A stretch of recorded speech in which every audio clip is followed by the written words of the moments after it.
Olá, bem-vindo a mais um vídeo. Hoje eu vou estar explicando Bitcoin e criptomoedas para o nosso amigo Álvaro de Sá Freire, que já apareceu aqui no vídeo. Então, bem-vindo mais uma vez, Áudio. Como é que você está? Olha aí o Muito áudio, bem, não, muito Álvaro, como é que obrigado. você está? Muito bem, muito obrigado. Ah, legal. Muito obrigado por você estar aqui de novo conosco no canal. E a ideia é que eu vou passar para você criptomoedas, conforme ficou combinado no último vídeo, não é isso mesmo? E eu vou perguntar tudo que eu não entender. Exatamente, certinho. Muito bem, Dom Álvaro. Eu quero explicar para você o que é Bitcoin. E você não está vendo a minha tela, não é verdade? Não, Mas você vai começar a ver a minha tela agora, porque eu estou sharing a minha tela. Agora você está vendo, certo? estou. Então, muito bem, Álvaro, o que é Bitcoin? Olha, Bitcoin, meu amigo, é uma moeda eletrônica, que nem essas aqui, ó. Agora, qual é a diferença de Bitcoin dessas moedas eletrônicas? A diferença é que, por exemplo, aqui o ticket de refeição é, é uma moeda que a gente chama centralizada. E o ticket de refeição, o cartão de crédito são centralizados e o Bitcoin é descentralizado, tá? Agora, o que é ser centralizado? Olha, ser centralizado, Álvaro, é que o livro contábil que registra que no ticket restaurante o Fausto Botelho tem R$ 350, quem registra isso é a Ticket Restaurante, entendeu? Todas as entradas nesse livro contábil, quem faz é a Ticket Restaurante. No caso do Bitcoin, quem registra isso é ninguém. Por quê? Porque ele é descentralizado, tá? E o que significa ele ser descentralizado? Pô, não tem empresa, não tem governo, não tem dinheiro. Ó, não, na verdade, eu estou falando para você aqui, eu dei uma desgovernada nos slides aqui. O cara ser descentralizado significa que quem escreve nesse livro contábil aqui é ninguém. Como assim ninguém? Então, essa, Álvaro, foi a grande sacada do Satoshi Nakamoto, tá? Que lá em janeiro de 2009, ele me inventa um negocinho lá, sem empresa, sem governo, sem dinheiro, sem universidade, sem nada. Ele e uns amigos botaram para rodar uma rede descentralizada que começou a gerar bitcoins. E aí, não é que essa moeda, pô, você vê, né? Quanto que vale o real mesmo, Álvaro? Oi? Quanto que vale o real mesmo? Quanto que vale um real? É. Cotado em quê? Ah, não, quanto vale o dólar em real mesmo? Aliás, o real em Dólar dólar? em real hoje vale 5,30, 5,29. É, é isso aí. Não, na verdade o real vale 0,18, né? Não, eu só te peguei nessa pelo seguinte, olha, porque o Brasil não consegue ter uma moeda que valha US$ 1, tá certo? Enquanto que É. o Bitcoin, peraí, deixa eu me achar de novo aqui. O Bitcoin, pô, ele simplesmente começou a valer US$ 1 e hoje vale 10 mil e tantos dólares, tá? Mas de volta aqui para o nosso Bitcoin. Então, Bitcoin é basicamente uma moeda descentralizada, uma moeda eletrônica descentralizada, tá? Mas o que você acabou de falar desqualifica o Bitcoin como moeda. O fato de o que exatamente que Porque a desqualifica? moeda tem três funções. A definição de moeda é aquilo que é unidade de conta, meio de troca e reserva de valor. Se alguma coisa que em 2009 valia 10 mil bitcoins comprava duas pizzas, que é o que você contou de história da última vez, aí hoje custa 11 mil dólares cada um, ou 10 mil dólares cada um, ele não reserva valor. Ele é mais uma commodity virtual do que uma moeda digital. Faz sentido isso que eu estou falando? Ele é uma commodity, tá? Ele pode ser visto como uma commodity. Deixa eu colocar alguns aspectos para você, depois a gente volta nesse item, nesse aspecto de ela ser... porque sim, o Bitcoin, na verdade, pode ser visto como uma commodity, e em sendo uma commodity, eu vou te mostrar que ela é uma commodity extremamente escassa, mas ela pode ser vista também como uma reserva de valor e uma moeda. Por quê? Você... paga coisas com ela, você manda valor para o outro lado do mundo, tá? Mas falando em mundo, olha, quando a gente pensa em Bitcoin, uma primeira dúvida que surge é como é que eu adquiro o Bitcoin, né? Então, para você que é trader, é muito simples, tá? A gente tem, na verdade, dois mundos. O mundo Fiat, que é o mundo das moedas como nós a conhecemos, e o mundo das criptos, que tem as criptomoedas. São várias criptomoedas, né? Eu vou te mostrar aqui um site que está... Onde é que está esse site? Está aqui, ó. Chama-se CoinMarketCap. Isso aqui é a bíblia das criptomoedas. E aqui a gente vê que existem hoje 6.766, não são criptomoedas, na verdade são criptoativos, tá? Já foram criados 6.766. Álvaro, cada um desses, olha, aqui tem a lista deles ordenados por market cap, tá? Se você quiser, você põe todos aqui, os próximos 100 e por aí você vai. Mas cada um deles, vou clicar num aqui, por exemplo, ó, Nano, que é o de número 94. Cada um deles tem o seu website e se você vai no website dele, você vai ver a turma a equipe que fez isso... aqui, deixa eu ver aqui, Developer to Resource Form, geralmente eles têm o time aqui, ó, tem o time dos caras que está tomando conta de Nano. Nano é uma moeda que faz transações e a transação custa zero, tá? Enfim, então, se você volta aqui no site da CoinMarketCap, você também consegue visualizar facinho que existem 28 mil pares de negociação. Porque aqui, diferentemente do que acontece numa corretora em que você manda dólares para operar ações da Apple, por exemplo,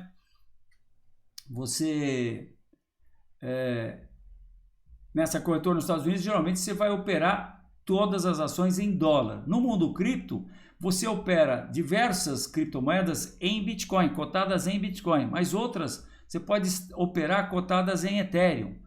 Outras, por exemplo, na Binance, que é a maior corretora do mundo, você opera cotada em Binance Coin, que é a moeda da Binance Coin. Ou você pode também operar numa moeda que se criou, que eu vou até te mostrar aqui, que é muito interessante, para você ver também como é importante essa moeda. Olha só. Que é a terceira criptomoeda. Ó. A terceira criptomoeda chama-se Tether. E Tether é o dólar. Só que é o dólar criptografado, tokenizado, tá? Para cada Tether emitido, existe teoricamente um dólar depositado no armazém que vem a ser o banco, né? Então, as moedas nas corretoras também podem ser cotadas em Tether, tá? E por isso que a gente vê aqui 28.481 pares. São pares das moedas, ora cotadas em Bitcoin, ora cotadas em Ethereum, ora cotadas em Tether e por aí vai. Aqui a gente vê o market cap todo, 328 bilhões de dólares. Você vê como é ainda insignificante o valor do market cap das criptomoedas, né? Comparada com o market cap, por exemplo, da New York Stock Exchange, são 28 trilhões de dólares, né? E aqui, por outro lado, você vê o volume das criptomoedas. Hã? Por enquanto. Por enquanto. O volume das criptomoedas, 165 bilhões de dólares nas últimas 24 horas. E do qual, tanto do market cap, você pode inferir que é do volume também, hoje o Bitcoin tem uma dominância de 57%. Tá? Muito bem. Então, de volta aqui para os nossos dois mundos, você tem então o mundo Fiat e, deixa eu tirar nós daqui por enquanto, e o mundo cripto. Muito bem, o que junta esses dois mundos são as corretoras, tá? Você tem diversas corretoras no Brasil. Então, se você quiser comprar Se você quiser comprar uma... Deixa eu ver nós aqui, peraí. Desculpe. Se você quiser... stop share, peraí. Se você quiser comprar Bitcoin, você vai abrir conta numa corretora, tá? Existem hoje umas 20 corretoras de criptomoedas no Brasil funcionando. Então, é o processo normal de você abrir conta na corretora, só que não são as corretoras que você conhece. Sabe por quê, Elva? Porque as corretoras simplesmente não se mexeram. A Bolsa de Valores, por exemplo, também não se mexeu, porque afinal das contas criou-se uma nova classe de ativos e essas novas corretoras estão fazendo exatamente o que a Bolsa faz. Aliás, essas corretoras que existem no Brasil, nós, na verdade, chamamos essas corretoras de exchanges, porque cada uma delas tem o seu livro de ofertas e ela negocia algumas criptomoedas nesse livro de ofertas. As corretoras brasileiras negociam, por exemplo, todas elas Bitcoin cotado em reais, tá? Mas como elas têm o seu livro de oferta, elas funcionam como se fosse uma bolsa, entendeu? Então, veja bem, criou-se uma nova classe de ativos, tá? Existem, como eu te falei, lá 6.000 e tantos criptoativos já, mas logicamente você tem aí os 100 mais importantes, né? E você tem Bitcoin, que é a mais importante de todas. E a Bolsa de Valores não negocia Bitcoin, mas ela negocia câmbio, ela negocia commodities, ela negocia ações, mas não negocia criptomoedas. A New York Stock Exchange deu uma corrigida nisso porque ela criou a BACT, B-A-K-K-T. BACKT, que porque na verdade a holding da New York Stock Exchange que criou mais uma exchange. Eles têm 11 exchanges e criaram essa exchange que está negociando, inclusive, eu acho que mercados futuros também de Bitcoin. Mas então, voltando aqui para o nosso processo, você... então, deixa eu projetar isso aqui. Você pode então ir numa corretora, abrir uma conta na corretora e comprar seus bitcoins. Na verdade, você quando você abre conta, você manda dinheiro. Hoje está em torno de 50, 60 mil reais. Então, digamos que você manda 120 mil reais para a corretora. Sua conta corrente vai ser creditada em reais, 120 mil reais. Aí você entra no livro de ofertas dessa exchange não corretora, né? E aí você compra os seus bitcoins. Você pode comprar 2 bitcoins. A sua conta corrente em reais vai diminuir, a sua conta corrente em bitcoins vai subir, tá? Bom, muito bem. Nessa hora, você vai estar com bitcoins, só que você vai estar com risco corretora, tá? Risco corretora significa que se a corretora te der, sei lá, se o cara for mau caráter, o dono da corretora, ou se a corretora quebrar, ou se a corretora for hackeada, você está arriscado a perder os seus bitcoins, né? Ou se tem um cara do TI lá que resolve passar a mão nos bitcoins, você eventualmente perde os seus bitcoins. Além disso, você está sujeito à judicialização do processo, tá? Se você tem uma empresa, toma uma ação trabalhista lá, eventualmente o juiz vai na corretora e segura as suas bitcoins na corretora, tá? Mas por outro lado, se você está com seus bitcoins na corretora, você passa a ter muita agilidade nas transações, porque você pode negociar, porque ela já está na corretora, tá? Agora, para você ter os seus bitcoins e tirar o risco da corretora, você tem que guardar os seus bitcoins, tá? E você guarda os seus bitcoins no que a gente chama de carteiras, que nada mais são do que softwares, tá? Eles podem ser online no seu celular ou podem ser offline, que você põe num pendrive. E eu já vou falar disso para você. E uma outra maneira de você comprar Bitcoin é o que a gente chama de peer-to-peer, que é o mercado de balcão, pessoa para pessoa, que é sem intermediários, sem corretor e sem clearing. Muito bem. Quando você compra de pessoa para pessoa, você tem que ter uma carteira para guardar esses bitcoins, tá? E essa carteira, eu, por exemplo, tem diversas que você vai nas lojas aí e usa. E essa carteira, eu, por exemplo, uso essa aqui que chama-se Coinome, tá?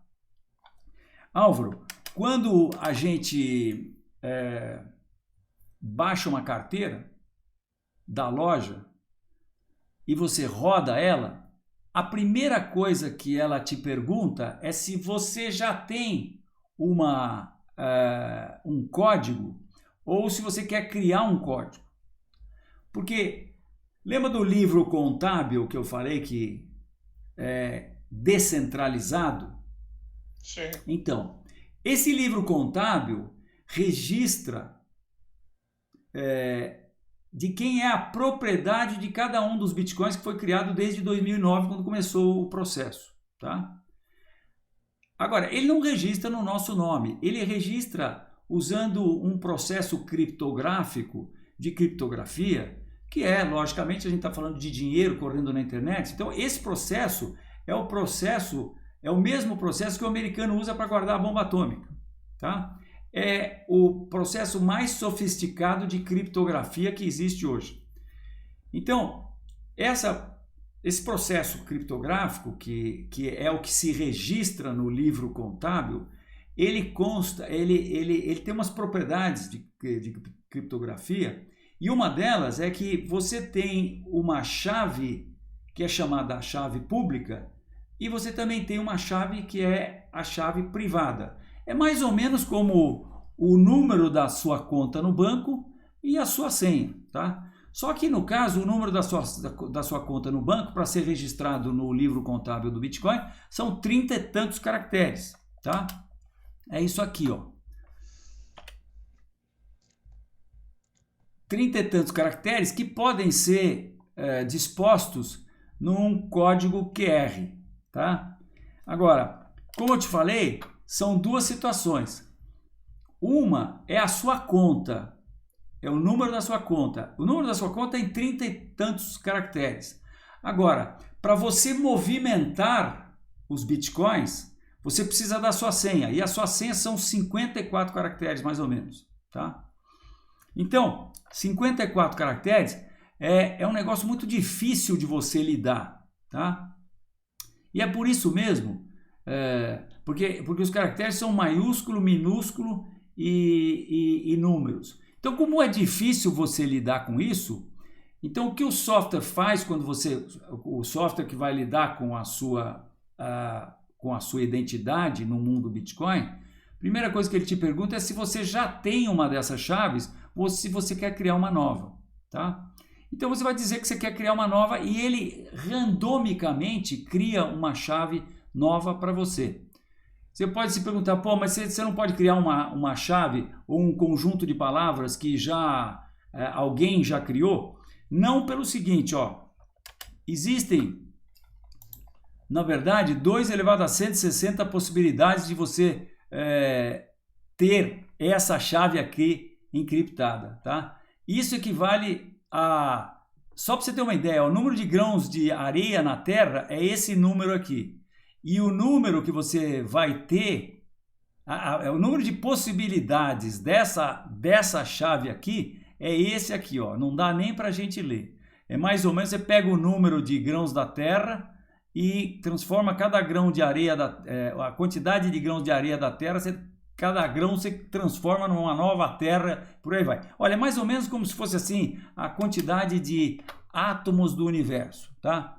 Então, essa é a chave que você tem que ter, que na verdade você não tem. Quem tem é o software que você está lá baixando e vai usar para administrar suas bitcoins, entendeu? Tudo certinho aí? Muito bem. Como é muito difícil você lidar com isso, então os caras criaram um algoritmo que é de 12 palavras. Eles criaram um algoritmo, Álvaro, em que esse algoritmo é uma função criptográfica também, chama-se hash. E essa função é o seguinte, você põe um cabeçalho e ele te dá um hash lá, que é um conjunto 22 palavras, tá? Então, com essa função, então o software vai pegar as suas 54 palavras e as suas 54 caracteres, né, da sua chave privada e vai transformar em 24 palavras. Eu estou falando 12 aqui, mas isso aqui está desatualizado. Na verdade, hoje já são 24 palavras, tá? E você tem que usar essas palavras nessa ordem. Então, o que você tem que fazer? Você tem que pegar e escrever essas 12 palavras ou as 24 palavras e guardá-las para você, tá? Por quê? Porque se você perder o seu celular, que é quem está guardando aquelas 54 palavras, então você vai ter que comprar outro celular, baixar um software de novo, que uma carteira, né? E ele de novo vai te fazer a pergunta, você já tem um código ou você está querendo fazer um código de backup? Então você disse que você quer um código de backup e aí ele vai falar perfeitamente, então me dá aí as suas palavras. Você vai colocando as suas 24 palavras e aí ele vai fazer o inverso daquele processo lá, daquele algoritmo que transforma 54 caracteres em 24 palavras. Ele vai transformar as suas 24 palavras na sua chave privada e aí com essa chave privada você vai na rede Bitcoin e constata que você tem as Bitcoins que lá estão, tá? Então veja bem, o que se eu tiver mais de um código, posso ter Bitcoins em um e outro código, ou eles de alguma maneira se consolidam? Não, você pode ter Bitcoins em N códigos, tá? Agora, a sua chave privada, ela cria chaves públicas.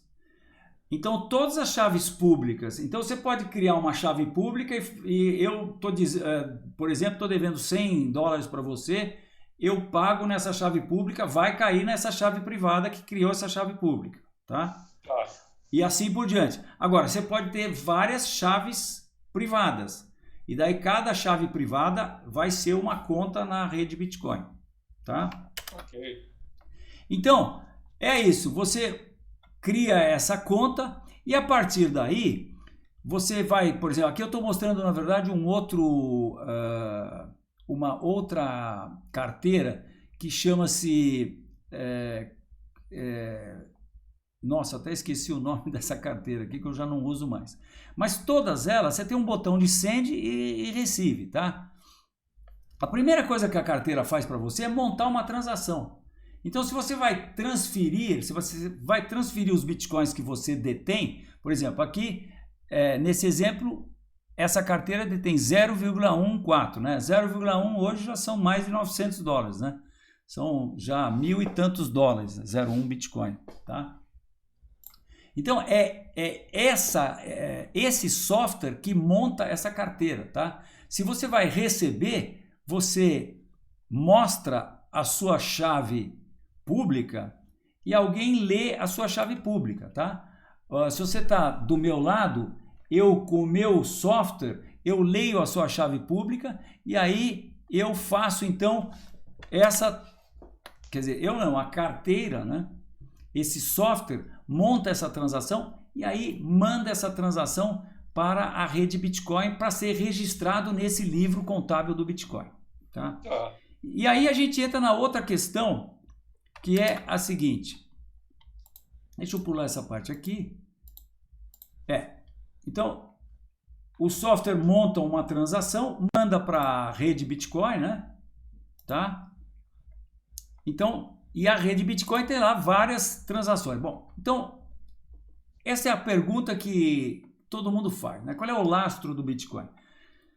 Então, o lastro, Álvaro, é o maior poder computacional que existe no mundo. Mas esse poder computacional a gente só pode entendê-lo comparando. Ele só pode ser comparado com o poder computacional do Google. Olha só.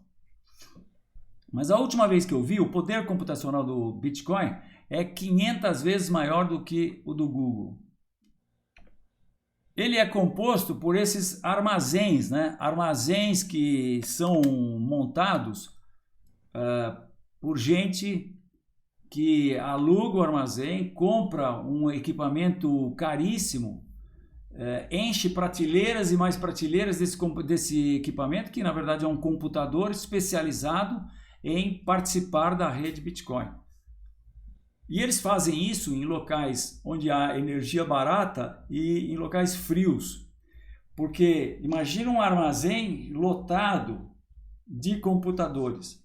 Consome uma energia enorme e esquentam muito esses computadores, você tem que refrigerá-los, tá? Agora, por que será que um cara vai montar um negócio desse tipo aqui para tomar conta da rede Bitcoin, para participar da rede Bitcoin? Bom, a resposta é muito simples, por gaita, tá certo? Porque a cada 10 minutos, nesse momento agora, toda essa rede de computadores, centenas de milhares de computadores, cujo poder computacional é 500 vezes maior do que o do Google, esses caras estão disputando para ver quem vai resolver um problema criptográfico matemático.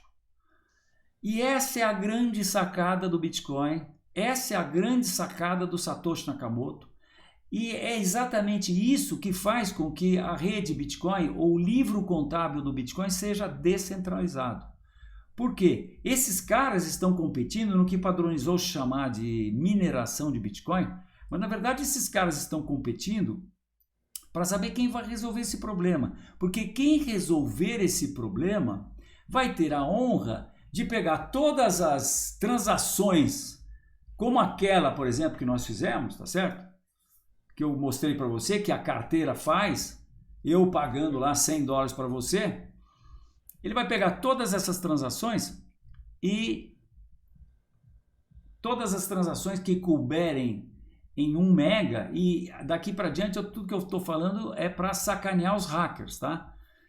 Então o cara que resolveu o problema, ele pega todas as transações que cabem em 1 mega, encripta tudo, monta isso num bloco, padronizou esse conjunto de transações, chama-se bloco de transações, e aí ele encripta, só que, antes dele encriptar, ele vai receber o dele.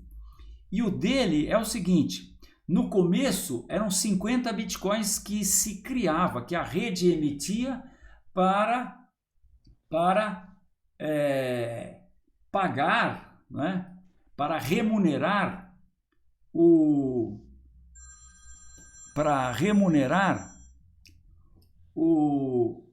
computador da rede que havia resolvido o problema. Então é assim que se criam os bitcoins, é assim que se emite bitcoins. A cada 10 minutos, antigamente no início se emitia 50 bitcoins a cada 10 minutos.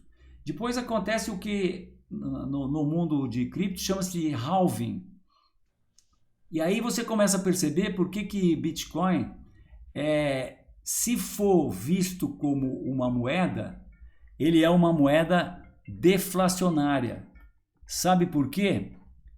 Porque a cada 4 anos diminui-se pela metade essa quantidade de bitcoins que é emitida. No início eram 50 bitcoins que se emitia a cada 10 minutos, 4 anos depois caiu para 25, outros 4 anos depois caiu para 12,5, e hoje em dia, recentemente, agora nesse ano, ou não sei, foi alguns meses atrás, eu não me lembro exatamente quando, agora com esse negócio da pandemia eu esqueci, mas recém caiu para 6,5. Então, de volta para o cara que resolveu o problema, ele, depois de ter encriptado 6,25 bitcoins a cada 10 minutos. Então, o cara que resolveu o problema, ele vai juntar o computador dele vai juntar todas as transações que cabem dentro de 1 mega, tá? E vai juntar esse bloco que ele criou na chamada cadeia de blocos do Bitcoin, que é o blockchain.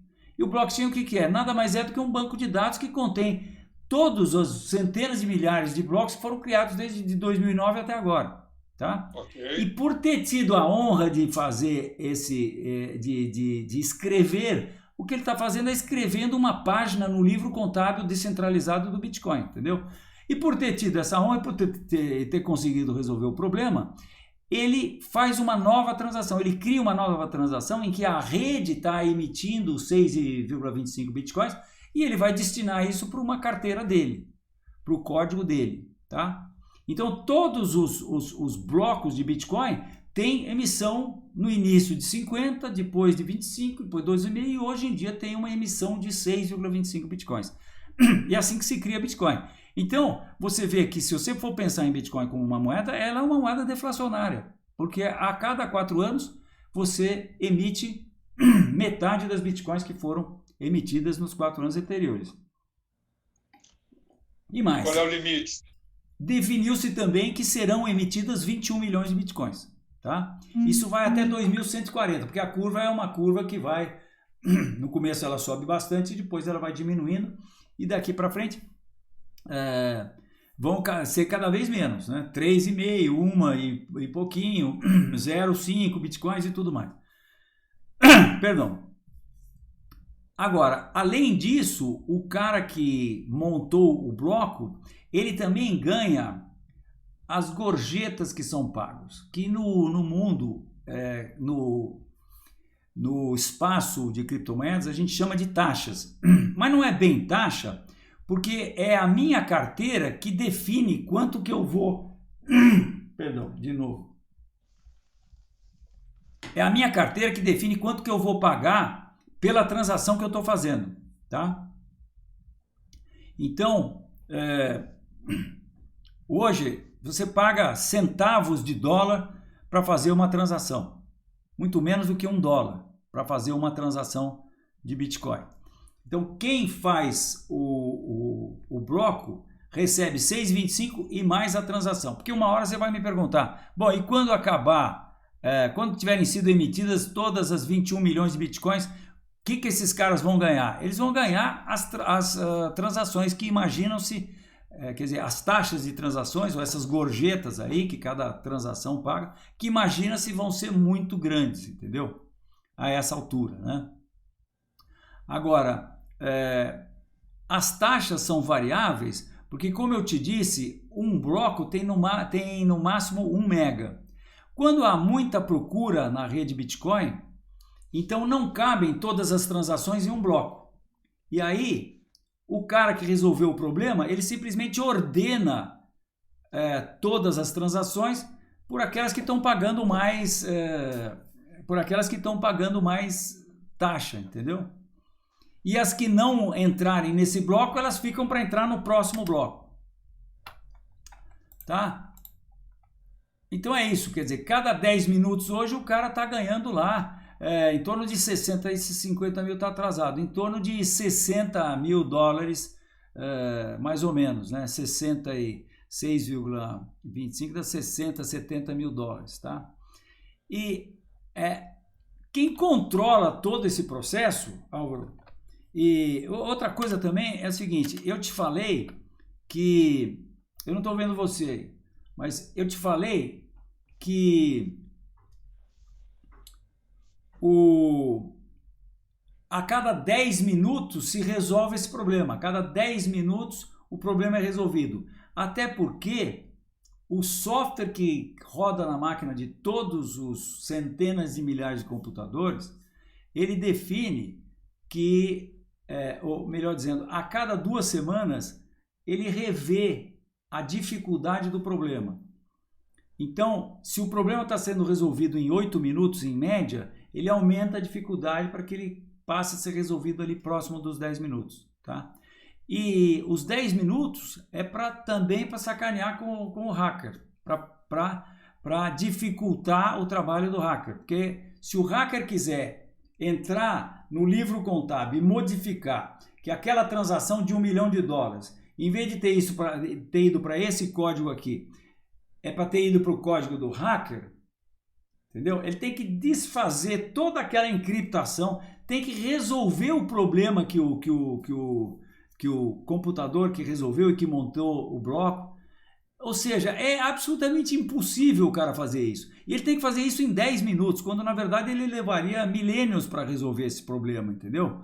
E daqui a 10 minutos, ele já vai ter que resolver um outro bloco, porque um bloco é criptografado junto com o outro.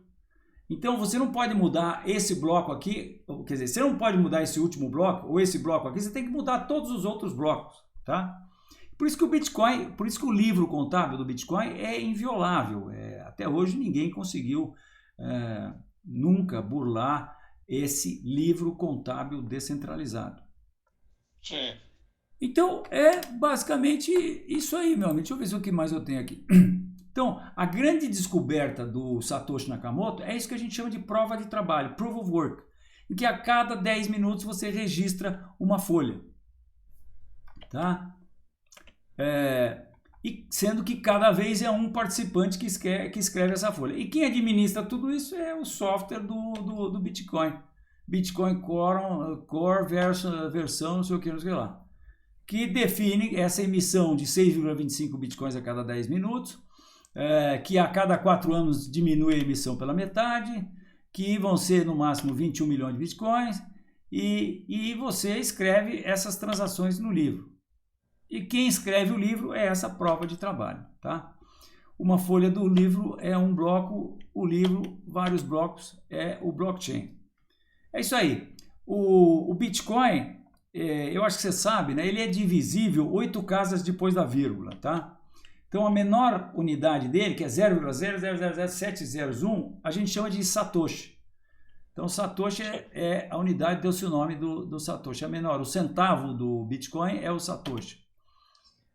Um Bitcoin é 10 milhões de Satoshis, tá? Um Satoshi é igual... não, na verdade um Bitcoin é 10 milhões de Satoshis. E um Satoshi é um Bitcoin dividido por 100 mil. Satoshi é o centésimo milionésimo do Bitcoin. Então é isso aí, meu amigo. Ok. Agora, eu queria saber suas dúvidas. E eu queria dizer para você que é justamente em função disso que o Bitcoin tem tudo para ser a moeda mundial, substituir o dólar. Porque ninguém controla ela. A primeira pergunta óbvia é, para ser a moeda mundial, ele tem que ser uma reserva de valor. A reserva de valor prevê estabilidade, não valorização. A moeda funcional, ela preserva o valor. Ela não aumenta nem diminui. A função principal de qualquer banco central do planeta é manter a estabilidade da moeda. É o guardião da moeda. Cada vez que qualquer moeda valoriza, ela machuca a economia que a emitiu. E cada vez que ela desvaloriza, ela ganha competitividade em relação a outras moedas. Então, a principal qualidade de uma moeda, além de ser meio de troca e unidade de conta, é manter valor, reservar valor. O Bitcoin faz as duas primeiras, mas não faz a terceira. Por quê? Porque ele valoriza o tempo todo. Para enquanto. Porque veja bem, se Bitcoin vier a ser, como eu acho que virá a ser, a moeda mundial, quanto que ela vai precisar valer? Quanto é que precisa de market cap para dar conta de todas as transações mundiais? Você sabe qual é o market cap do ouro, não sabe? Posso fazer um cálculo aproximado. 11 tri, mais ou menos. 11 ou 15 tri. 11 ou 15 tri. Mas estima-se que precisa uma valorização de... O americano da ordem de 500 bilhões de dólares. O quê? A reserva? São 8.133 toneladas, que na quinta-feira da semana passada valia 500 bilhões de dólares aproximadamente. Não dá para eles fazerem o dólar backed com lastro em ouro mais, né? Tem muito pouco ouro, tem muito dólar para pouco ouro. Desde a guerra do Vietnã que não dá mais. Eu sei. Mas então, estima-se que é mais ou menos 20 trilhões de dólares, entendeu? Sim. Vão existir 21 milhões de bitcoins. Hoje existem 18 milhões de bitcoins. 18 e lá vai pedrada. Não sei se chegou a 19 milhões já. Mas é por aí. Então, se o Bitcoin for de fato ser a nova moeda mundial, ele precisa valer $1 milhão para que o market cap dele seja 19 trilhões, 18 ou 19 trilhões, entendeu? E nós estamos no processo, porque, Álvaro, o cara ele saiu de zero, imagina você, o cara bola esse negócio, aí chama os amigos dele, e aí começa a rodar a rede Bitcoin, começa a ser emitido 50 Bitcoins a cada 10 minutos, aí depois de um ano o cara faz uma transação, o tal da transação da pizza lá, aí alguém fala, pô, vou montar uma corretora aqui, monta uma corretora contra dólar, né? Começa a negociar, começa a negociação, o Bitcoin vale 6 centavos de dólar, né? E você está vendo a tela, né? Tô. Não, tô vendo você. Você está vendo eu? Então, peraí, desculpe, eu preciso compartilhar a tela com você aqui. Agora sim você está vendo, né? Tô. Então o cara sai aqui de... Deixa eu tirar nós aqui, vou botar aqui em cima. Aqui. Você sai aqui de 6 centavos de dólar, pô, e vai indo, e não é que ele vira... E não é que ele passa a valer $1 aqui em 2011, o cara já vale igual a $1. E de repente ele, bumba, sobe para 20 e tantos dólares, cara. Aí ele corrige e estabiliza aqui em $5. Isso aqui, em termos de análise técnica, eu considero que é o início do Bitcoin. Então, essa onda impulsiva aqui eu não considero, sabe? Eu deixo ela quieta aí. Peraí, aqui, pô. Eu deixo ela quietinha aí. Em termos de gente marcar ondas de Elliott, isso aí. Pô, e daí o cara sai mesmo. Por quê? Porque, entre outras coisas, você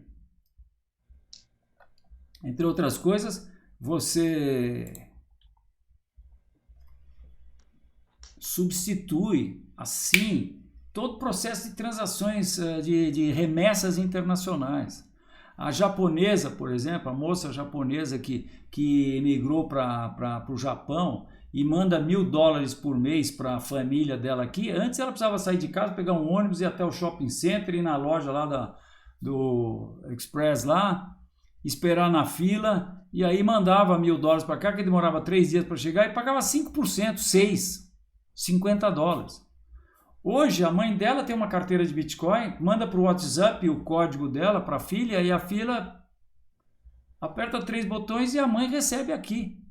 Depois de 10 segundos. Quando eu faço uma transação, que logo mais eu vou ter o prazer de fazer com você, você vai mostrar o seu QR Code para mim, se eu estou do seu lado, eu com o meu celular, eu leio o seu QR Code, ou você copia o seu QR Code, me manda por WhatsApp, e eu colo o seu QR Code, o seu código, né? Aí você manda o código, que é o código que é representado com o QR Code.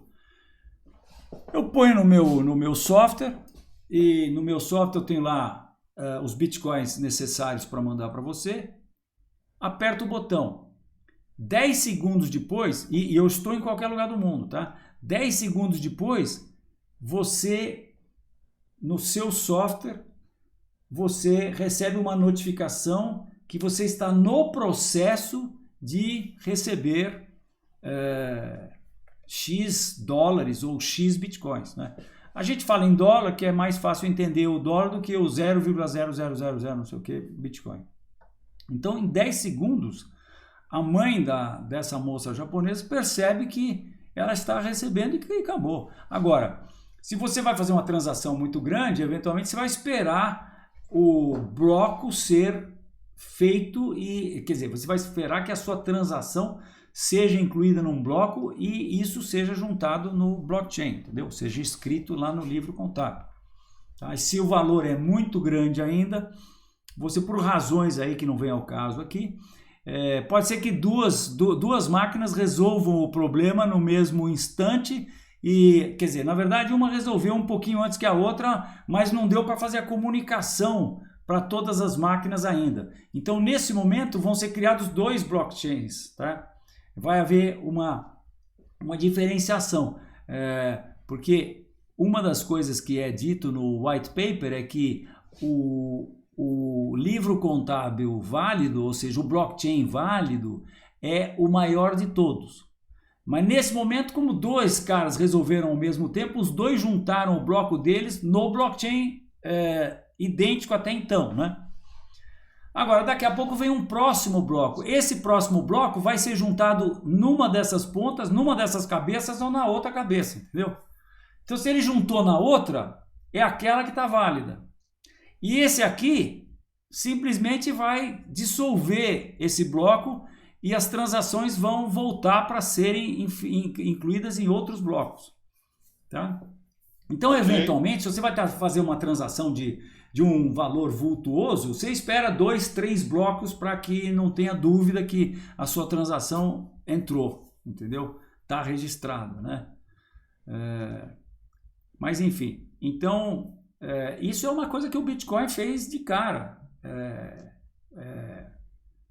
Transferência de dinheiro assim a custo baixíssimo. Isso dá uma enorme mobilidade ao capital. Certo. Agora, ele para entrar e sair do sistema Bitcoin e poder ser utilizável em transações comerciais, ele sim, tem que passar por uma desconversão do... Olha, hoje, para você ter ideia, então, a usabilidade do Bitcoin está vindo, tá? Eu acho que ela ainda está deixando a desejar. Mas, por exemplo, eu dei um exemplo aqui, não sei se foi com você ou... eu estava em Madrid, aliás, eu estava em Barcelona, não, eu estava lá na Espanha, uma cidade da Espanha. Desci na estação de trem e tinha uma casa de câmbio com cartaz na frente, olha, aceitamos Bitcoin. Eu fui lá, curioso, falei, olha, eu estou sem meu passaporte aqui, o que vocês precisam para eu negociar Bitcoin? Ele falou, nada, não precisa nada. Se o anonimato é total e completo, você não precisa de nada, você só precisa um código QR. Eles vão me dar o código QR e eu vou transferir os bitcoins para eles. Eu falei, até quanto vocês trocam de bitcoin? Ele falou, até 1.000 euros. Então eu poderia ter saído aqui do Brasil com o meu telefone, tá certo? E no bolso, e chego lá, eu pego 1.000 euros e ponho no bolso, tá certo? Então, já existe essa usabilidade, você já tem cartão de crédito que você credita bitcoins e usa na rede Visa, na rede Mastercard normalmente. Você compra o que você quiser na Amazon hoje, você não compra direto, mas você vai numa outra loja e compra cupom da Amazon e daí você gasta na Amazon, ou gasta na Apple, ou gasta onde você quiser, entendeu? E esse cupom você paga comprando com Bitcoin.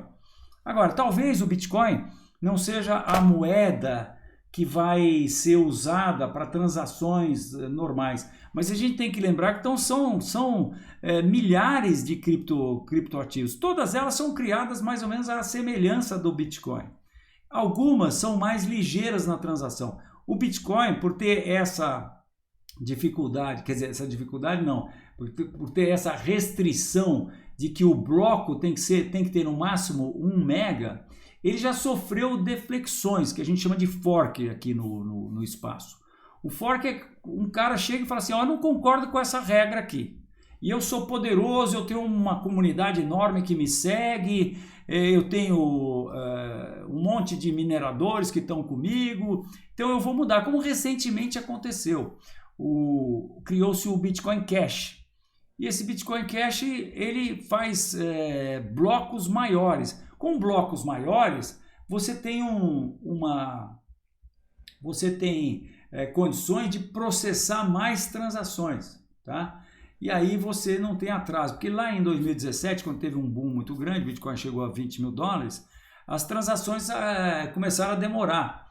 E só aqueles caras que pagavam um valor mais caro de gorjeta é que conseguiam ser incluídos naquele próximo bloco de 10 minutos, entendeu? Naqueles 10 minutos. E os outros demoravam, às vezes demorava até 1, 2 dias. Agora, isso já foi parcialmente resolvido, mas ainda o Bitcoin ainda deixa um pouco a desejar nessa parte de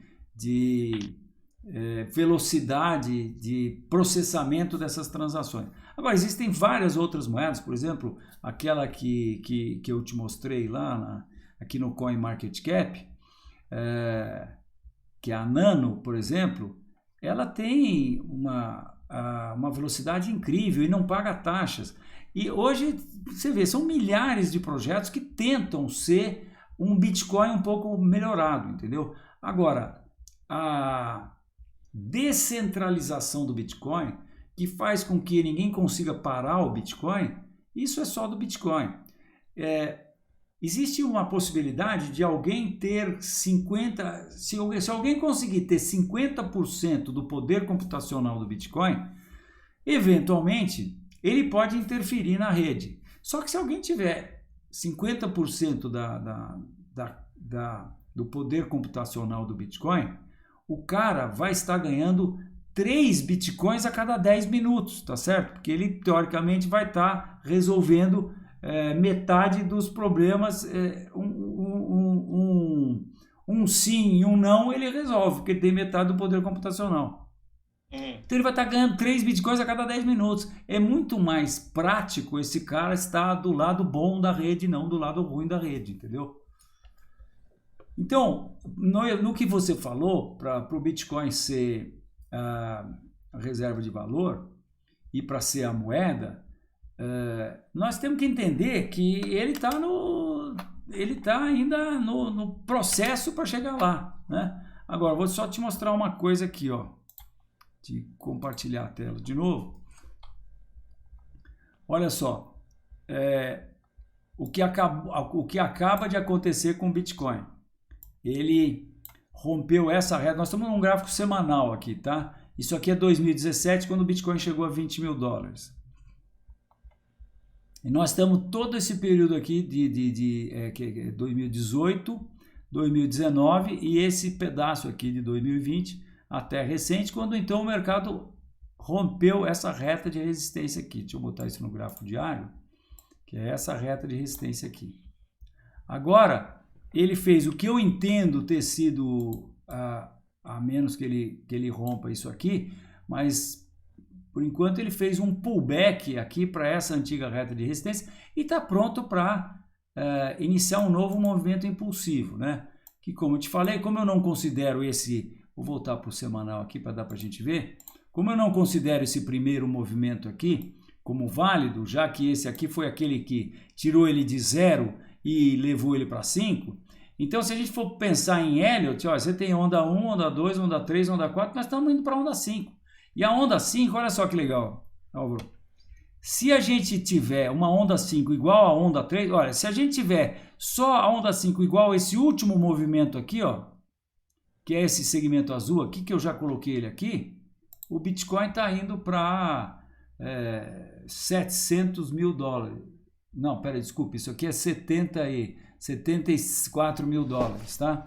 Agora, se ele imitar a onda 3, que é esse segmento aqui, azul turquesa, aí ele já está indo para 350 mil dólares. E se ele imitar essa onda 1, sendo que essa onda 1 começa daqui, ó, tá? Não começa daqui de baixo, começa daqui dos 5 dólares onde ele se estabilizou, tá? Então, eu não estou o mais otimista possível. Aí, nós estamos vendo ele chegar em 1 milhão de dólares. Quer dizer, é absolutamente possível que isso aconteça, entendeu? Em termos de análise técnica. Bom, a pergunta do incrédulo. Como toda moeda, é fruto, é resultado de uma convenção. Convencionou-se que a moeda no ambiente tal é esta e ela vai valer aquilo que a demanda por bens e serviços daquela comunidade é que determina o valor da moeda. E a convenção é que, para usar mais importante, naquele mercado norte-americano, o valor do dólar norte-americano, que foi a moeda que se convencionou a ter o curso forçado e, portanto, ser adotado como a moeda irrecusável, que é o que lhe dá o curso forçado, é determinado pela oferta e demanda de produtos e serviços produzidos ou comprados, produzidos naquela economia e demandados pelo resto do mundo. Aquilo determina uma paridade cambial, o que é uma taxa de câmbio, que é o que determina o valor da moeda. E como qualquer moeda, o que determina o valor é a oferta e a demanda. Qual é não o lastro, mas qual é o evento que vai determinar onde o equilíbrio e oferta e demanda vão acontecer no ambiente Bitcoin, para não cair no problema da tulipa na Holanda no século XVII, por exemplo. Olha, pensa o seguinte, olha, nós, no último vídeo que gravamos, nós chegamos à conclusão que tem uma chance boa do dólar ir para o buraco, não é verdade? Não é uma chance boa do dólar ir para o buraco. É uma certeza absoluta que o dólar já está a caminho do buraco. Já está a caminho do buraco. Então, Bitcoin... Qualquer moeda que é produzida a golpes de 1 trilhão a cada 15 minutos vai para o buraco. Vai para o buraco, tá certo. Então, porque eu mostrei um gráfico para você de Bitcoin cotado em dólar. Então, se Bitcoin vai para o buraco, se o dólar vai para o buraco, Bitcoin vai para o infinito, cotado em dólar. Não tem dúvida. Tá certo? Agora, com relação à paridade, eu acho que a gente está com um novo paradigma para acontecer. Porque, veja bem, nós estamos falando Primeiro, eu acho que não tem dúvida, nós acabamos de ouvir falar que o Banco Central está criando o real, o cripto real. Tá certo? Tá rodando aí nas notícias. O Yuan tá saindo. Todas as moedas vão ser eletrônicas, já são de certa maneira, não é? Mas vai se criar.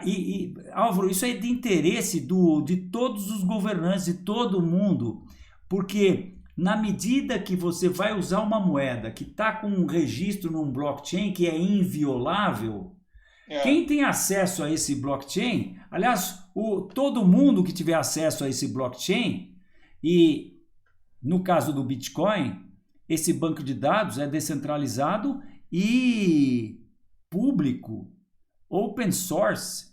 Você pode pegar no seu computador, laptop e baixar o blockchain do Bitcoin, que vem a ser o quê? O banco de dados que tem todos os registros de todas as transações e de quem possui cada pedacinho de Bitcoin das 18 milhões de Bitcoins que foram criados até hoje. Então você pega aí um rapaz qualquer aí, um executivo de TI, um cara formado em TI, ele em 2 horas ele faz um aplicativo que vai lá fazer um search and query lá nesse banco de dados e sabe tudo. Agora, você põe isso na mão de um governante, você põe isso na mão de um governo autoritário, o cara fica sabendo simplesmente o que cada cidadão fez com o seu dinheiro, entendeu? Isso é o maior Big Brother que você possa imaginar. Bitcoin não. Bitcoin não, por quê? Porque o Bitcoin você é um número lá, ninguém sabe, todo mundo sabe o que está acontecendo, mas ninguém sabe de quem é aquele número, tá? Então eu acho que o novo paradigma é a gente também pensar que nós estamos muito próximos de ter uma moeda única no mundo. Uma nova moeda, que é uma moeda que vai reger as transações internacionais. Eu não acho que o Bitcoin é uma moeda no sentido de a gente ficar trocando essa moeda necessariamente, entendeu? Eu acho que ela até pode ser, mas ela vai ser o novo padrão. Quer dizer, os bancos centrais vão fazer as suas compensações em Bitcoin. As grandes reservas serão em Bitcoin. Os fundos soberanos terão as suas reservas em Bitcoin. Essa que é a ideia. Então, cai um pouco por terra essa noção que a gente tem hoje de políticas monetárias, de bancos centrais, influenciando no valor de uma moeda em relação a outras moedas. Imagina se não tem mais Libra, quer dizer, até tem, vai ter a Libra eletrônica, vai ter o Yuan eletrônico, o Ian eletrônico, dólar eletrônico, real eletrônico, só que o povo vai querer saber do quê? Daquela que todo mundo vai saber o que ele fez ou daquela que ele pode simplesmente ter e ninguém manda? Aí você fala, bom, mas aí os caras vão lá e param com isso. No caso do Bitcoin não para, porque ninguém para, você precisa desligar a força do mundo para que pare o Bitcoin. Muito bem, você acabou de dizer que a principal característica, o que atribui valor ao Bitcoin é o anonimato. Uma delas, né? Correto? É, uma delas, eu acho, né? Tem várias Se alguma outras. coisa que mantém a confidencialidade da minha atividade financeira, independente de onde eu esteja gastando ou recebendo recursos, Isso. eu tenho o meu anonimato preservado, é isto que vale, porque as outras vantagens, as outras funções de qualquer moeda cumprem todas as outras tem todas as outras qualidades da commodity virtual, da commodity digital chamada Bitcoin. E em sendo commodity, não esqueça que ela é extremamente escassa, matematicamente escassa, né? Muito bem. Existe um princípio em economia que diz que a moeda boa, a moeda ruim expulsa a moeda boa. Todo país, e a evidência empírica disso é que todo país que entra em processo inflacionário acelerado, antes de chegar à hiperinflação, a moeda boa, a moeda boa é expulsa e a moeda inflacionária. Aquele ambiente começa a trabalhar na moeda boa e ignora a moeda ruim. Por exemplo, em bolívares, é impossível você comprar um quilo de carne e pagar em bolívares. Você paga em dólares. Da Venezuela. Ou em Bitcoin. Ou em Bitcoin. Criptomoedas estão em alta lá, enorme na Venezuela. Eu imagino que sim. É a moeda boa expulsando a moeda ruim. É isso aí. Na Argentina, até hoje, 40 anos depois do processo inflacionário argentino, a poupança do argentino ainda é em dólares. A nossa aqui foi durante muito tempo, durante a nossa inflação. Dolarizado. O Brasil dos anos 80 era completamente dolarizado. Totalmente dolarizado. É isso aí. O mundo vai ser bitcoinizado agora. O novo padrão, Álvaro, eu acho que não vai ser o padrão Bitcoin, porque ninguém vai comprar num supermercado, ou num shopping center, ou que não vai ter mais shopping center. Mas ninguém vai entrar na Amazon e vai ver os preços de uma máquina de cortar grama em Bitcoin, que seria 0,0000000, não sei o que, 1, 2, 3, 4 Bitcoins, né? Então, o padrão, eu entendo, e por isso que eu te mostrei o Satoshi, que é a menor unidade. Eu acho que nós vamos ter o padrão SAT. As coisas vão ser cotadas em satoshis. Quando o Bitcoin valer $1 milhão.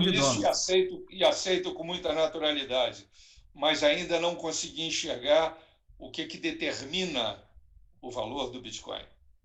Bom, o que determina é a oferta e procura. Como é que as forças de mercado vão descobrir a cada momento do tempo o preço ou o valor do Bitcoin? Por exemplo, você tem várias pessoas importantes que já estão fazendo reserva de valor em Bitcoin. Já está acontecendo o mundo, o mainstream vindo para Bitcoin. Perdão, você falou reserva de valor e eu processei estocando valor. Estão estocando Bitcoin, porque o que vai segurar quando o dólar começar a entrar num processo inflacionário? O que vai manter o valor? Imóveis, terras agriculturáveis, ouro, prata, e eventualmente se a coisa ficar muito feia, commodities, né? Porque as pessoas vão continuar comendo. E principalmente Olha, também moedas de ouro, porque moedas de ouro você troca no campo, né? Eu até falei aqui no canal, tinha um senhor que eu conheci, o senhor Peter Murani, que tinha uma coleção de moedas de ouro. Eu falei, pô, por que o senhor não tem barras de ouro registradas na BMF? Ele falou, porque, senhor Fausto, quando eu tenho que ir no campo comprar comida, para barra não tem troco, para moeda tem troco. tá certo. O Bitcoin, você pode dar o satoshizinho, entendeu? Você com a sua carteira, você tem um pouquinho de Bitcoin aqui, você passa o satoshi pro cara no campo na hora ali. Quantos satoshis for. Então, o que eu entendo hoje que nós estamos vivenciando é o processo de Bitcoin de sair dos 10 mil dólares que ela avaliou. Ah, o cara me faz um negócio lá de nada com os amigos dele, não tinha universidade, não tinha governo, não tinha dinheiro, não tinha empresa, não tinha nada. Pô, vale 10 mil dólares o negócio hoje. Ele vale 10 mil dólares. A forma como eu consigo processar essa descoberta de valor, essa determinação de valor, é simplesmente pela oferta e procura, já que ele não tem referencial de valor que seja universalmente conhecido. O que Como não impede tem? Não, peraí, eu preciso te interromper. Sabe quantas corretoras existem que a gente pode ver aqui no CoinMarketCap? Quantas corretoras? Por exemplo, se eu pegar Bitcoin aqui, ó, você está vendo minha tela? Não, né? Tô. Não, tá vendo, tá vendo. Se eu pegar Bitcoin aqui, entrar em Bitcoin, ó, e eu for em Market Pairs, aqui são os pares de Bitcoins nas diversas exchanges. Álvaro, tem mais ou menos 300 exchanges ao redor do mundo negociando Bitcoin hoje. O volume de uma delas, que é a Binance, é 580 milhões de dólares. Negociado só na Binance. Coinbase, mais 97... O que acontece... Ah. O que acontece com esse volume de negócio se quando o custo de oportunidade do capital, seja qual for a origem, voltar a ser materialmente significativo? Como assim? Não entendi. O que acontece se a taxa de juros aumentar? Ué, taxa de juro aumentou, provavelmente os ativos, os assets, os equities, as ações vão cair pra caramba e não tem influência nenhuma no Bitcoin aumentar a taxa de juros. Os equities do mundo já caíram pra caramba nos últimos 3 pregões e a taxa de juros continua caindo.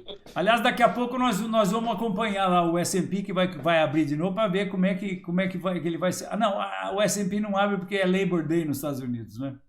Lamentavelmente só de segunda para terça-feira, porque eu também estou muito curioso para ver como é que vai abrir na terça-feira. Mas então é isso, meu amigo. Nós estamos aqui estamos com 1 hora e 8 minutos de vídeo e eu espero que você tenha tirado todas as suas dúvidas. Eu quero fazer uma provocação de despedida, uma pergunta genuína. Eu realmente não sei qual é a resposta e não é pegadinha, não. É curiosidade intelectual honesta. Claro. Uma moeda é tão mais procurada quanto melhor o framework, o marco judicial que a contém. O sucesso da libra esterlina no século XIX foi fundamentalmente baseado na estabilidade das instituições judiciais britânicas, da Commonwealth. Era o padrão na época, né? Oi? Antes do dólar. Era o padrão libra. Exatamente, era o padrão. E o sucesso da moeda, do dólar como moeda de reserva, é fundamentalmente decorrente da estabilidade das instituições e da previsibilidade, da segurança jurídica oferecida pelo sistema judicial americano. todo mundo escolhia o foro de Nova York, ou de Los Angeles, ou de Atlanta, ou de Chicago, porque ali o regime judicial tinha previsibilidade e estabilidade. O que dirime as disputas de partes de uma transação em Bitcoin? Porque compradores e vendedores, eventualmente, discordam e vão discutir isso no judiciário. O bispo... E judiciário... Álvaro, não tem mais banco, não tem mais o third party no Bitcoin. Não tem mais o third party. E se a gente está pensando que isso possa ser uma moeda mundial, quem sabe no novo paradigma também não teremos um governo mundial. Governos que vão ter de países que se submetem a um governo sabe como é? Um governo mundial. Acho que essa é uma possibilidade também. Agora, à medida que você... Olha, veja bem, o Bitcoin... A experiência do euro... Hã? Oi. Álvaro, no Bitcoin, se eu passei Bitcoins para você, ou se alguém roubou a minha chave privada e transferiu meus Bitcoins, eu não tenho para quem reclamar. Não tem mais. As transações no Bitcoin são absolutamente... pá de cal. Registrou no livro contábil, aquele Bitcoin está registrado em nome daquela chave pública e só quem tem aquela chave privada é que vai poder transferir esses Bitcoins para outra titularidade, para outra chave privada ou chave pública. Então, me permita fazer uma afirmação bombástica, sujeita evidentemente à análise, porque me ocorreu nesse instante. Então, o Bitcoin, em algum momento do tempo, não será uma moeda, não será uma reserva de valor, mas ele poderá ser um padrão, um repositório de valor imune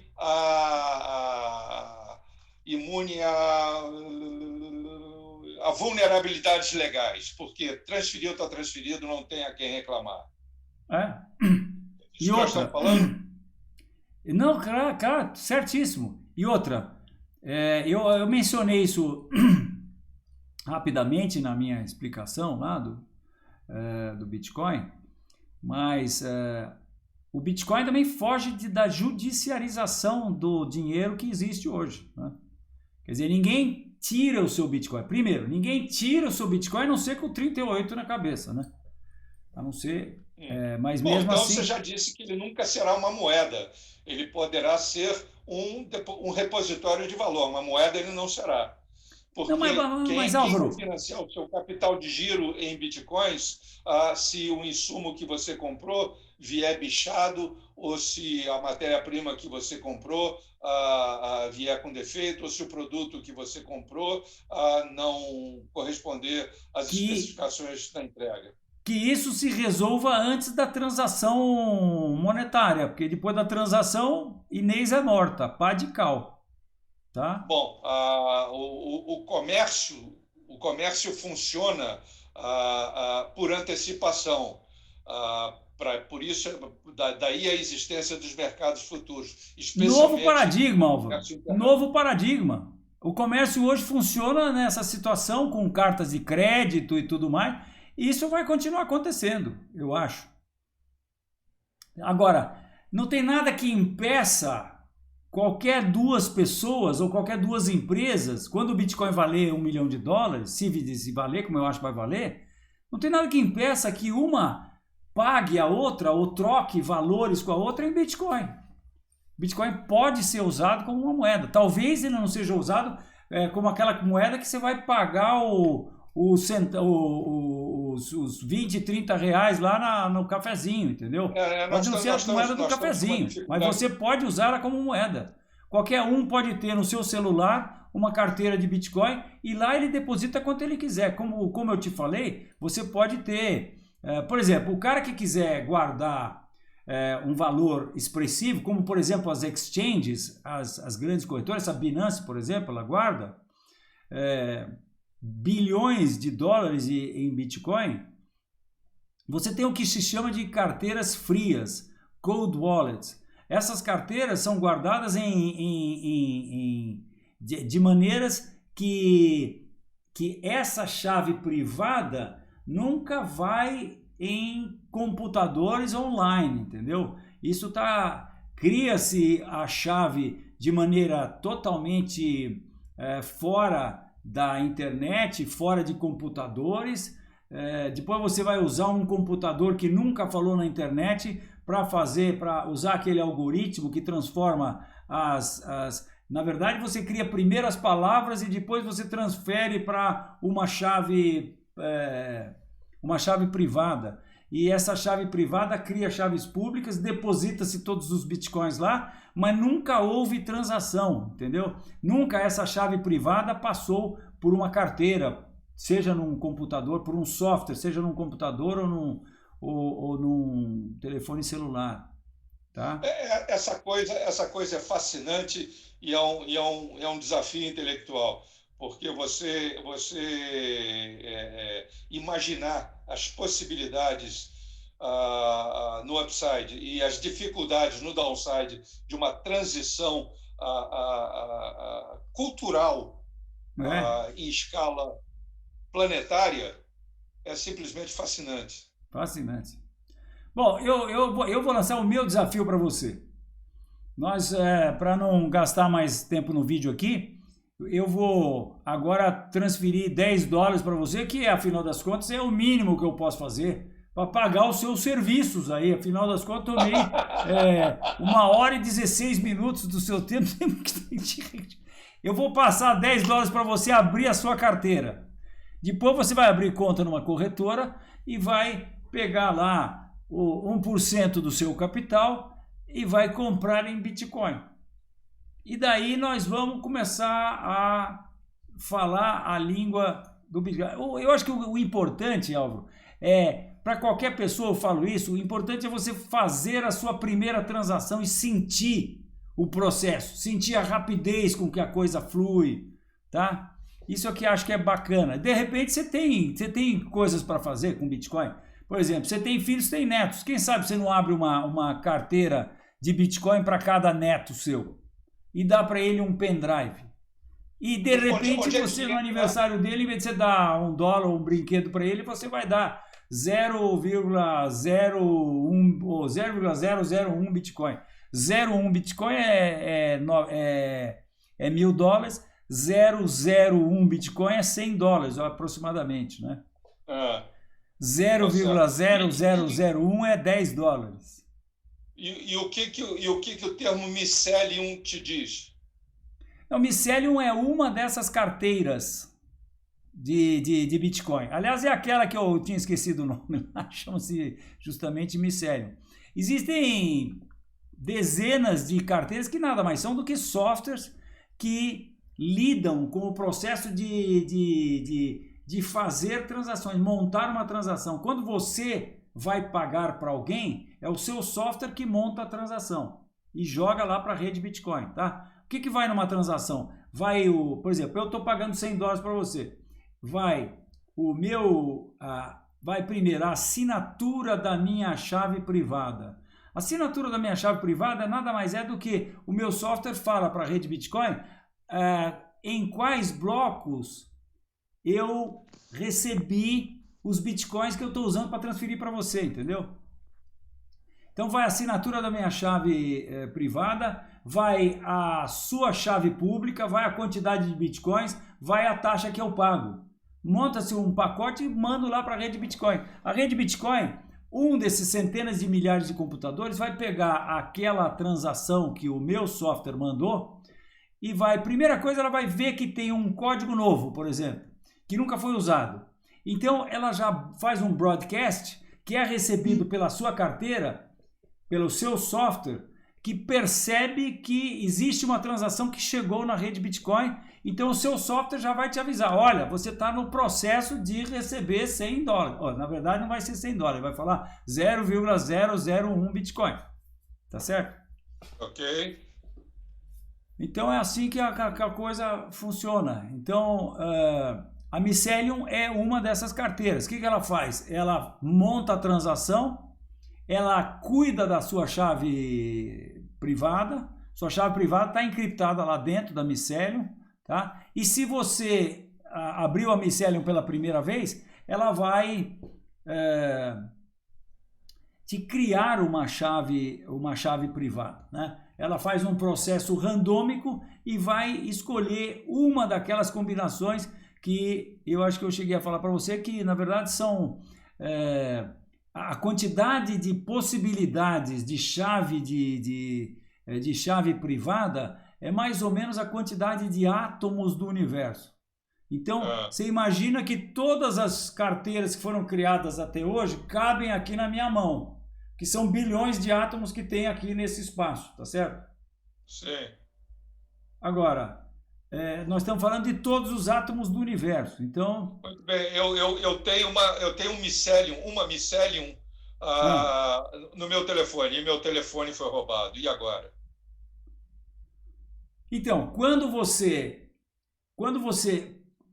baixa o software, quando você baixou a Mycelium, ela perguntou para você, olha, é uma chave nova ou chave de backup? Você falou, chave nova. Então, ela randomicamente pegou uma chave privada para você. E daí, ela aplica aquele algoritmo que eu te falei e transforma essas suas 54 palavras, esses 54 caracteres, em 24 palavras. Ou, antigamente eram 12 palavras. Depois a Mycelium passou a usar 24 palavras também. Então, os seus bitcoins, quer dizer, a sua senha, ao invés de ser 54 caracteres, que é um número difícil, uma senha difícil de guardar, até porque é maiúscula, minúscula em número, ela se transforma em 24 palavras. Essas 24 palavras você tem que guardar. E tem várias maneiras de guardar, né? Agora, se você perder, tchau. Essa é uma senha que não tem como você recuperar. Se você escrever num pedaço de papel. Ou tem o backup, ou foi embora e nunca mais. Ou foi embora e nunca mais. E mais, se você pegar as suas 24 palavras, escrever num pedaço de papel, dobrar e deixar lá num livro. Aí alguém vai lá, sei lá, você tá com o livro lá não sei aonde, a pessoa vai, abre, olha, vê 24 palavras, fala, acho que isso aqui é um código de Bitcoin. Ele não precisa nem roubar o seu papelzinho, ele fotografa os seus seu papelzinho, aquelas suas 24 palavras. Aí o que ele faz? Ele baixa uma carteira, a carteira vai perguntar, é carteira nova ou carteira de backup? De carteira de backup. Ele fala, pois não, primeira palavra. Ele põe lá as 24 palavras. Assim que ele põe as palavras, imediatamente depois, o software mostra o saldo que ele tem lá no blockchain do Bitcoin. Aí o que ele faz? Ele fala, opa, aqui tem 2 Bitcoin. Ótimo, ele pega aquelas Bitcoin e transfere para um código dele. Aí você vai olhar o seu Mycelium e vai ver que, opa, sumiu as Bitcoins, baixou. Aí ele vai dizer, porque você transferiu, a sua chave privada transferiu para esse código aqui. Fala, pô, mas quem é esse código? Ele fala, queridão, isso aí não sei. E pronto, acabou. Você não vai saber nunca, ninguém não tem como saber de quem é aquele código, entendeu? É isso aí. Entendi. Divertido pra caramba. Agora, você como trader, a última coisa que eu vou te dizer é o seguinte, você como trader, você não tem que saber nada disso, entendeu? Você tem que abrir conta na Binance e, logicamente, você vai usar o link do canal aqui para ajudar o canal, tá certo? Que daí, cada vez que você fizer uma operação lá, eu ganho uma parte da sua operação. E aí, você, depois de comprar os seus bitcoins numa corretora aqui no Brasil, que você vai pagar em reais, você vai sacar os seus bitcoins. Aí, quando você vai sacar os bitcoins, a corretora brasileira vai perguntar para você para qual endereço você quer mandar. Se você saca real, ele pergunta qual é o banco, a conta, banco e a conta, né? Banco, agência e conta. Bitcoin não, qual é o endereço? Então você vai dar uma chave pública. A chave pública pode ser a chave pública da sua Mycelium, que está aqui. Ou você vai lá, abre conta na Binance, e daí na Binance você fala, bom, agora eu quero depositar Bitcoin. Ela fala, pois não, deposite nessa chave pública aqui. Tá? Quer dizer, no meu você copia aquela chave pública, vai na corretora brasileira E aonde você está sacando, você fala, mande para essa chave pública aqui. A corretora brasileira vai estar mandando para a corretora que está na nuvem. Tá? E para o fisco não faz diferença. Se você está fazendo tudo isso legalmente, entendeu? Você depois vai declarar esses bitcoins que você comprou e tudo mais. É tudo legal isso. Só que em vez de guardar aqui, você vai guardar lá na Binance, por exemplo. E lá na Binance, você pode, com os 2 bitcoins que você tem lá, você pode comprar uma dentre N possibilidades de criptomoedas. Tá? E nós, as análises que eu faço no canal, sempre em criptomoedas cotadas em Bitcoin. Porque como eu acho que Bitcoin vai valer $1 milhão, então eu quero estou sempre pensando em aumentar a quantidade de Bitcoins. Que nem quando você manda dinheiro para os Estados Unidos, você compra ações da Apple porque você quer que valorize e você aumenta a quantidade de dólares. Na Binance você quer aumentar a quantidade de Bitcoins. E Álvaro, o mais legal de tudo é que nós, analistas técnicos, não precisamos estudar o fundamental. Nós não precisamos estudar fluxo de caixa, nem todos os índices fundamentais para saber alguma coisa. Você vê lá umas baitas de umas retas de resistência. Agora o mercado andou caindo muito, você tem várias retas de resistência sendo rompidas. E aí o mercado rompe, faz um triângulo simétrico, um triângulo ascendente, rompeu, compra e acabou. Entendeu? Entendi. É isso aí, meu amigo. Olha, Álvaro, foi um prazer enorme poder falar desse assunto que eu gosto tanto. Eu espero que você tenha gostado, que tenha te dado uma outra visão aí do mundo do Bitcoin. Na verdade, fez muitas provocações. Né? Que bom. É isso aí. Já eu vou te mandar os $10, eu te ligo para a gente fazer os $10, ou se não amanhã, 7 de setembro, eu te mando esses $10, porque já me chamaram para janta aqui. Então tá bom. E depois nós vamos estar falando muito disso aí. Quem sabe eu vou estar com você também, para você abrir uma conta lá na Binance e começar a ver a liquidez. Olha, só te falar uma última coisa. A Binance, você negocia mercado físico, tá? Mas tem uma outra que é uma das maiores do mundo também, chama-se BitMEX. Lá você negocia contratos futuros e você negocia um contrato de swap de Bitcoin em que você margeia esse contrato com Bitcoins e você está operando na cotação de Bitcoin. É muito louco esse contrato, tá? É impressionante a liquidez desse contrato. Álvaro, se você põe o livro de ofertas com $1 de diferença, você tem 2 milhões de dólares na compra e 3 milhões de dólares na venda. São milhões de dólares na primeira oferta, cara. É impressionante. Quer dizer, você vende $1 milhão em Bitcoin assim. Isso é muito legal porque você pode botar stops a mercado. Você não precisa botar stop gatilho e limite, entendeu? Seu stop é a mercado, porque você está negociando provavelmente menos do que $1 milhão, tá certo? Então você tem tranquilidade total de que o seu stop vai ser realizado, entendeu? Naquele preço, ou em volta, $1 para cima, $1 ou $2 para cima, para baixo daquele preço e pronto. É isso aí. Fascinante. O vírus das criptomoedas é altamente infectante e contagiante, viu? Então você tome cuidado a partir de agora. Isso aí, Álvaro. Um grande abraço para você. E muito obrigado, para você também. Imagina, cara. A gente se fala. Até mais. E para você que é assinante do canal e que ainda não é assinante do canal, assina aí. Se gostou do vídeo, dá um like pra gente. É isso aí. Te vejo na próxima. Eu sou assinante do canal. Oba! Você não conta. Um abraço para você. Até a próxima. Tchau.